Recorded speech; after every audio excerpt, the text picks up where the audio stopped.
Okay, so I'm doing a bit of work on the top speed quad.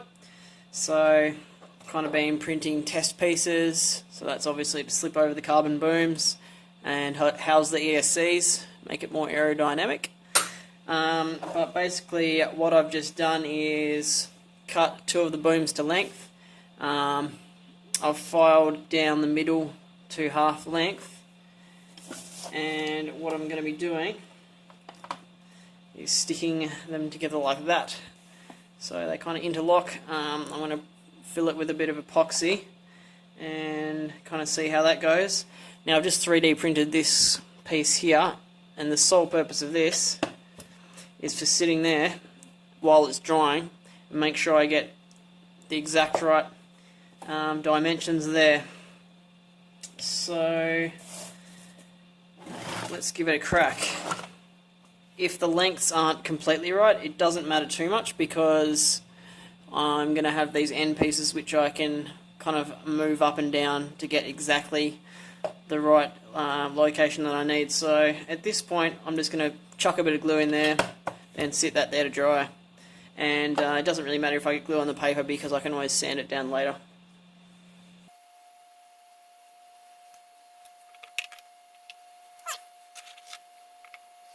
Trusty old broken prop to mix the glue.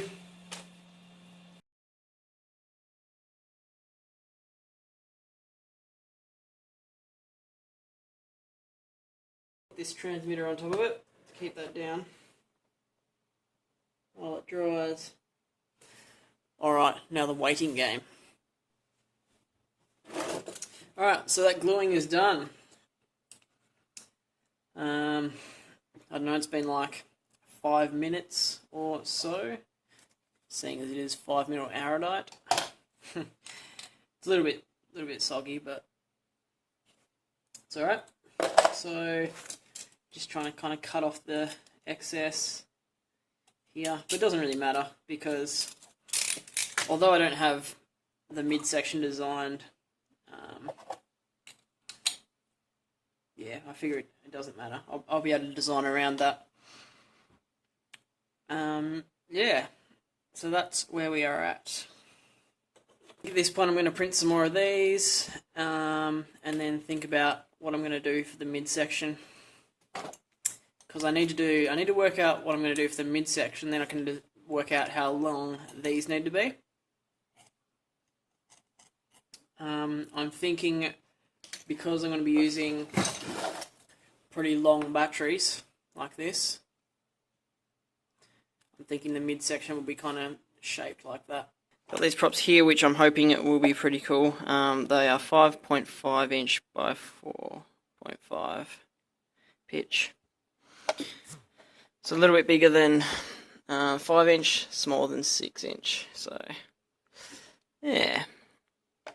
As you can see on the 2208 motor, they look like a good fit.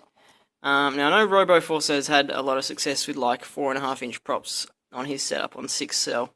I don't know. I just want this to work. I think it'll be a good combo. But I can play with props still, so that's all good. So the motors will go there. I'm going to have, 5 cell. This is only 3 cell, but I've got another 2 cell to add to it. So that will go under there. And yeah, so at this point I'm just really slowly printing all the parts, getting through that. And yeah, so I've got quite a few pieces printed now. Obviously the 4 aerofoils, got this bottom plate, got the top plate, so it's all happening. I've glued these end pieces on.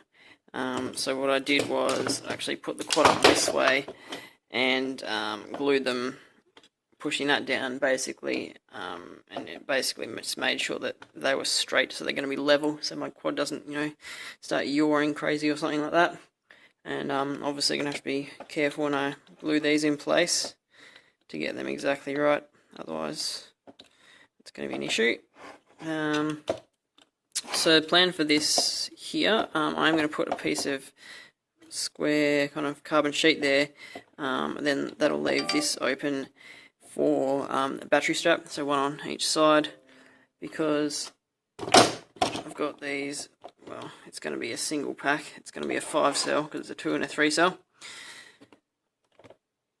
So that will fit in there pretty perfectly. So if up until now, if you've been wondering why there's this massive kind of gap at the bottom, it's because the batteries are pretty big. And it kind of also explains why I'm not too fussed about this being so big, because the batteries are that big anyway.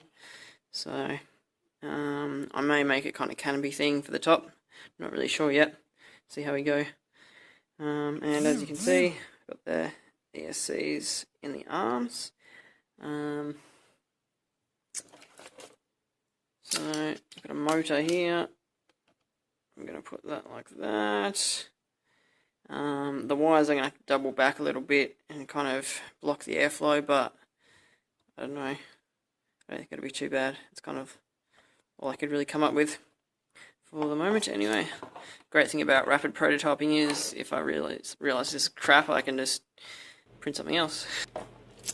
Alright, so I've just wired up all of the ESCs together and the XT60. So now I guess it's time to think about putting this carbon base plate on. Put the straps through. Basically there's going to be one strap there, one strap there for the battery, and then I'll put the top on.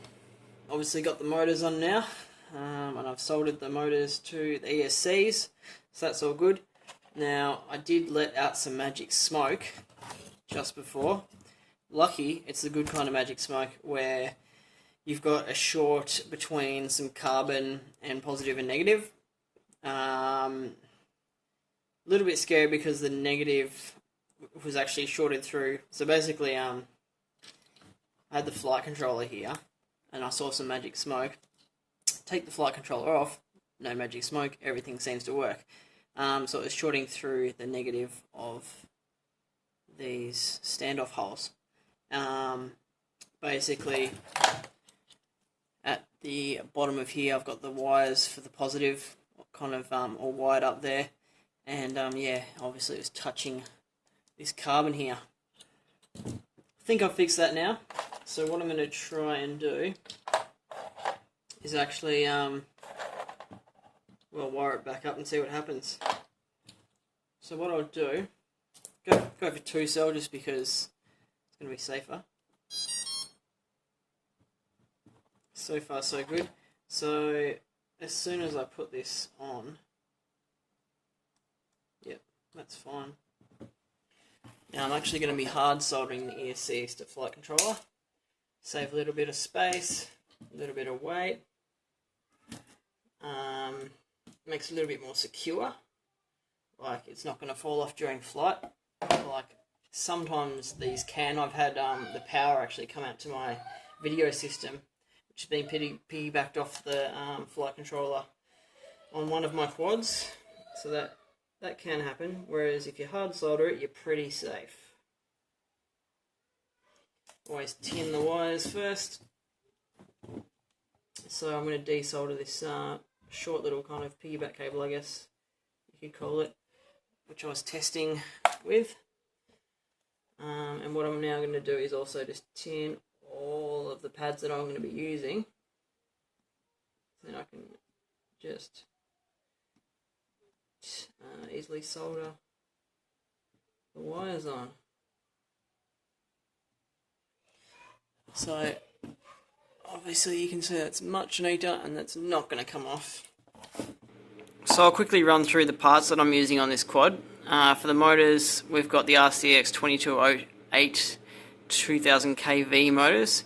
In hindsight, I'm guessing they're using the older magnets, so they're probably not the best choice in this day and age. I guess if you look on the mini quad test bench, then there's probably some 2206s that would actually be a better choice. But that's what I've got. They were cheap, and I think they will make a bit of power anyway. ESCs, I've got the XM30A ESCs. So the reason being they will easily handle the high RPM of the motors because I'm running them on 5S, so that's in theory that's going to be higher RPM than, for example, if people are using like 2300 kV on 4S. This is going to be higher RPM, 2000 kV on 5S. And also, 30 amps, it's easily going to carry the current for what I'm trying to do. For the flight controller, I've got the F303 version 3. Seems to work well. There was a mix-up with this V3 with some of the serial connections or something. Some of the wires are switched. That doesn't matter. I'll cross that bridge when I get there, and it may not affect me anyway. But that's fine. So it's it's an F3 flight controller. It's got I don't know, all the bells and whistles basically. Receiver is D4R2. That's just what I'm running. I'm not on the X4Rs yet because my Devo 7E with mod doesn't actually link up to the S-Bus X4Rs, but that's alright.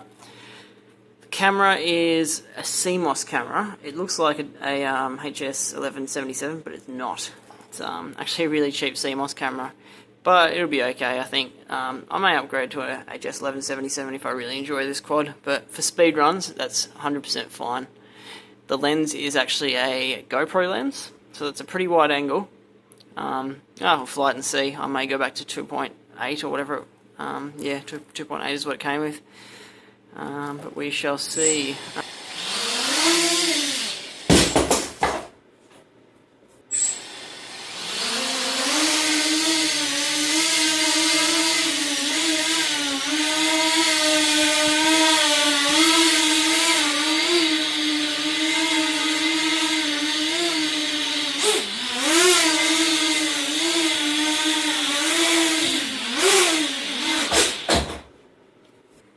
Alright guys, so I'm going to wrap this video up at this point. As you've just seen, it hovers.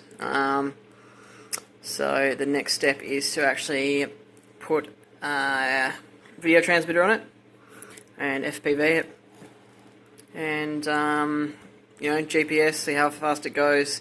But as far as the basic build, I'm going to say it's done. Plus configuration seems to work alright. I mean, just test hovering.